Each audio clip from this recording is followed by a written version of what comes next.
اور ہم نے ابراہیم کو پہلے ہی سے ہدایت دی تھی اور ہم ان کے حال سے واقف تھے جب انہوں نے اپنے باپ اور اپنی برادری والوں سے کہا کہ یہ کیسی مورتی ہیں جن کی پرستش پر تم لوگ جمے ہوئے ہو۔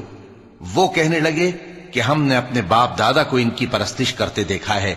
ابراہیم نے کہا کہ تم بھی گمراہ ہو اور تمہارے باپ دادا بھی کھلی گمراہی میں پڑے رہے۔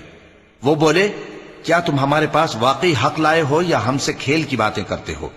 ابراہیم نے کہا نہیں، بلکہ تمہارا پروردگار آسمانوں اور زمین کا پروردگار ہے جس نے ان کو پیدا کیا ہے، اور میں اس بات کا گواہ اور اسی کا قائل ہوں۔ اور اللہ کی قسم جب تم پیٹ پھیر کر چلے جاؤ گے تو میں تمہارے بتوں سے ایک چال چلوں گا۔ پھر ان کو توڑ کر ریزہ ریزہ کر دیا، مگر ایک بڑے بت کو نہ توڑا تاکہ وہ اس کی طرف رجوع کریں۔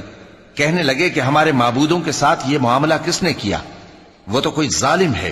لوگوں نے کہا کہ ہم نے ایک جوان کو ان کا ذکر کرتے ہوئے سنا ہے، اسے ابراہیم کہتے ہیں۔